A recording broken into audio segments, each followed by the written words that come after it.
constat, Marion, ce matin, l'hypothèse de sortie de Fillon grandit. Oui, c'est aujourd'hui le scénario le plus probable. On l'a vu, les appels à un plan B se multiplient et les élus doutent. Mais alors, personne n'est aujourd'hui capable de donner la fin de l'histoire. Il faut être honnête.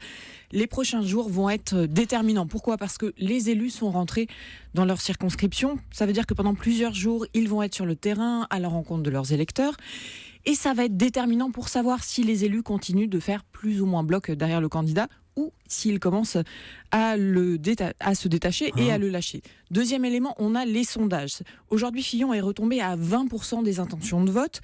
Ça veut dire qu'il a perdu à peu près 7 points depuis la primaire, donc la baisse est réelle. Mais on voit que le noyau dur de la droite résiste. Et si dans les prochains jours, Fillon dégringole à 15%, alors là, on rentre dans la zone rouge et ça veut dire que la droite aura lâché le candidat. Marion, est-ce qu'on peut dire que le fameux reportage d'Envoyé spécial, dont on a parlé ce matin dans nos journaux sur Européen, l'achève François Fillon ? Disons que ça ne l'aide pas, ça c'est pour être sympa. Ça contribue à entretenir un climat de suspicion où chaque jour on a un élément qui s'ajoute au reste. Clairement, hier on a vu que Pénélope Fillon, en 2007, expliquait que jamais elle n'avait été l'assistante de son mari, vous en avez parlé. Même si on l'a vu aussi reprendre des éléments avancés par François Fillon aujourd'hui dans sa défense. Qu'est-ce qu'elle dit ? Elle dit qu'elle a été dans les meetings, dans le fond des salles, pour écouter discrètement. Voilà. Mais voilà, dans l'interview et en même temps dans l'ensemble du reportage d'Envoyé spécial, eh bien, ça entretient cette impression de grand flou dans la défense des fillonistes.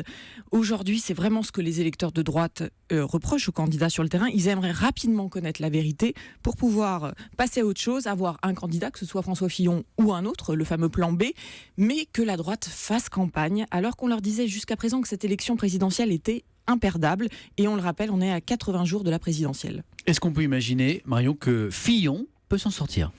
On a, en tout cas, le candidat a encore 2 cartes dans son jeu. Oui.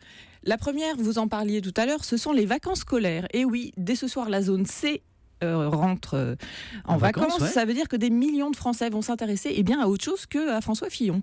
La seconde, ce sont les déplacements sur le terrain. Fillon va les multiplier plusieurs fois par semaine. Dès mardi, il sera chez François Baroin, le fameux plan B dont on parle, et jeudi chez le jupéiste Jean-Pierre Raffarin, une façon pour François Fillon de pousser les élus à faire bloc autour de lui et d'étouffer toute concurrence. Alors les vacances notamment vont-elles sauver François Fillon ? On va voir. Suivre. Merci Marion.